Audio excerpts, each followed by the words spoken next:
Dans Black Clover, il y a un perso qui vient d'une famille de sorciers maudits, et personne n'en parle.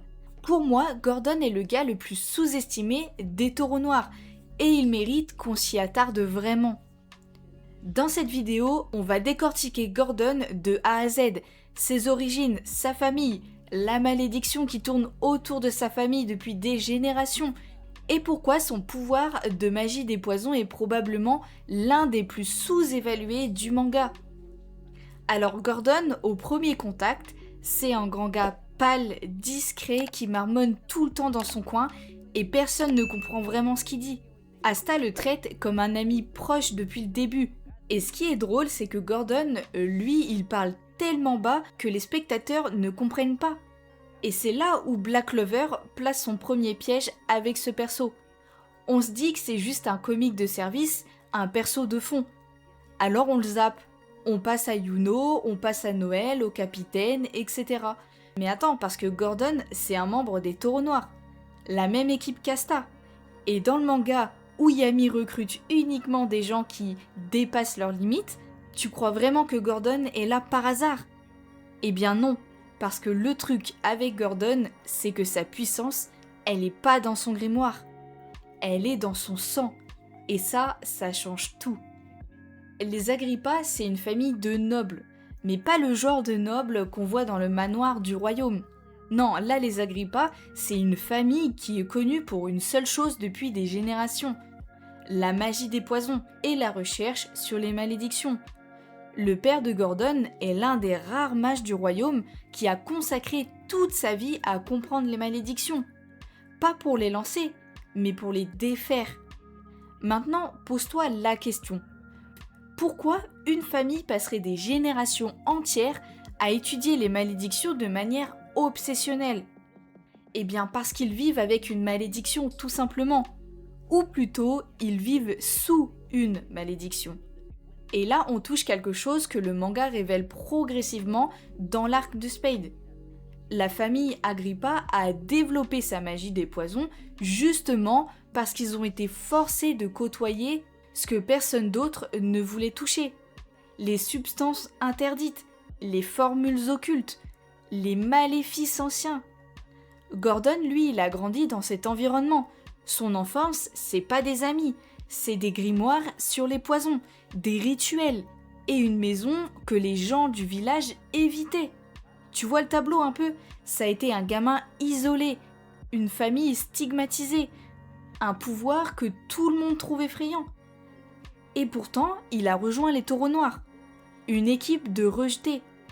Et là, pour la première fois de sa vie, il se sent à sa place. Mais ce que le manga te révèle bien plus tard, c'est que l'isolement de Gordon était pas qu'une question de réputation familiale, c'était une protection. Maintenant, on va parler du pouvoir en lui-même, la magie des poisons. En entendant ça, la plupart des gens se disent « Ok, il envoie du poison, les ennemis tombent, c'est classique ». Mais c'est ici que Gordon est mal compris, même par les fans de Black Clover. Sa magie des poisons, elle a deux axes que le manga explore à des moments différents. Le premier axe, c'est l'attaque et le contrôle. Gordon, il peut générer et manipuler des substances toxiques. Il peut cibler des cibles précises, saturer une zone, ralentir un ennemi, couronner une armure magique. C'est déjà très fort. Mais dans l'univers où les mages ils peuvent débloquer des attaques avec leur propre flux de mana, le poison il reste un outil limité si le mec en face est assez puissant. Et c'est là qu'intervient l'axe 2, la malédiction. Gordon et sa famille, ils ont développé une expertise unique. Ils peuvent lier leur magie des poisons à des formules de malédiction. Et résultat, ça donne des poisons qui ne se soignent pas par la magie classique. Des effets qui persistent même après la mort du mage qui les a lancés. Des afflictions qui s'attaquent au mana lui-même, pas au corps physique. En clair, si Gordon te pose une malédiction, t'appelles pas le guérisseur de service, parce que là, eh bien ça marche pas. Et maintenant, imagine que les mêmes personnes qui peuvent lancer des malédictions peuvent aussi les défaire. C'est ça, Gordon Agrippa dans la version complète. Parce que oui, la spécialité réelle de la famille Agrippa, celle que le père a transmise à Gordon, c'est pas juste de créer des poisons, c'est de comprendre les malédictions de l'intérieur pour pouvoir les neutraliser. C'est pour ça que Gordon devient pertinent dans l'arc de Spade.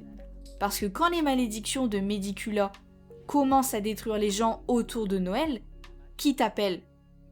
Techniquement, tu ne peux appeler personne, à part Gordon, à part sa famille. L'arc du royaume de Spade, c'est là où Gordon cesse d'être un personnage de fond. Le démon Megicula lance des malédictions massives, des malédictions qui tuent progressivement leurs cibles, dont Acier Silva. Et les mages du royaume de Clover sont impuissants. La magie de guérison ne fonctionne pas, la magie contre les sorts non plus. Et là, Noël se retrouve dans une situation impossible. Regarder son frère mourir lentement d'une malédiction démoniaque qu'aucun sorcier du pays ne peut contrecarrer. Mais qui, dans tout le royaume de Clover, a consacré sa vie entière à comprendre exactement ce type de malédiction? La famille Agrippa, la famille que tout le monde évitait. Gordon, c'est le gars que personne n'entendait parler dans la compagnie du Taureau Noir. Et c'est là que le manga fait quelque chose de brillant avec Gordon. Parce qu'il rappelle à sa famille, notamment à son père, que le moment est venu d'utiliser tout ce qu'ils ont accumulé. La réunion familiale des Agrippa dans l'arc de Spade, c'est un des moments les plus touchants du manga. T'as Gordon, ce gamin qui a grandi seul, incompris, qui arrive chez ses parents avec une demande impossible. On a besoin de votre magie pour sauver une vie. Et là, le père sort ses grimoires. Des grimoires que personne d'autre n'a jamais osé ouvrir. Ce que je trouve fascinant avec la famille Agrippa, c'est qu'elle est considérée comme dangereuse, presque monstrueuse dans leur royaume. Et c'est précisément parce qu'ils ont vécu dans cet isolement qu'ils sont les seuls capables de sauver des gens que la magie normale ne peut plus aider. Et là, je vais prendre 2 minutes pour te parler du lien entre Gordon et Asta, parce que ce n'est pas anodin. Dans la compagnie du Taureau Noir, Gordon, il admire Asta, vraiment. Et Asta, lui, il traite Gordon comme un pote depuis le premier jour, sans se demander si son pouvoir fait peur, sans juger sa famille. Pour un gars qui a grandi avec pour seule compagnie des livres sur les malédictions et des parents que le village entier fuyait, avoir quelqu'un qui te regarde simplement comme un ami, c'est pas rien. Et Black Clover l'utilise intelligemment. C'est cette amitié qui pousse Gordon à vouloir aller plus loin, à se surpasser pour protéger ses coéquipiers. Son arc de personnage, c'est pas devenir plus fort, c'est vraiment avoir enfin une raison d'utiliser sa force pour quelque chose de bien. Et là, on arrive à la vraie question que Black Clover pose avec Gordon. Une question que le manga n'a pas encore totalement répondu. Le manga a ouvert des pistes sur la famille Agrippa, sans les refermer complètement. Premier truc, c'est l'étendue réelle de la magie des malédictions. On a vu le père travailler sur les malédictions de Megicula, mais jusqu'où va son savoir? Est-ce que la famille a des formules qui remontent à l'époque des démons originaux? Le deuxième truc, c'est que Gordon lui-même n'a pas encore montré son plein potentiel. Sa magie des poisons, elle est combinée à sa connaissance des malédictions, et dans un duel sérieux contre un ennemi démoniaque, on n'a pas encore vu ça. Et c'est clairement là où l'auteur pourrait aller. Et le troisième truc, et c'est là où ça devient vraiment intéressant, est-ce que la magie des Agrippa a un lien direct avec le monde des esprits ou des démons? Parce que quelques formules utilisées par le père de Gordon dans l'arc de Spade ressemblent fortement à de la magie qui dépasse le simple poison physique. Personnellement, je pense que Gordon a un rôle bien plus grand à jouer dans la suite. Mais toi, qu'est-ce que tu penses? Est-ce qu'il a sa place dans le top des persos les plus puissants de Black Clover? Maintenant que t'as le tableau complet, famille maudite, magie des poisons, axe des malédictions, rôle décisif dans l'arc de Spade, lien unique avec Asta, etc. Je pense que tu vois pourquoi. Gordon, c'est pas le perso drôle qui parle tout bas.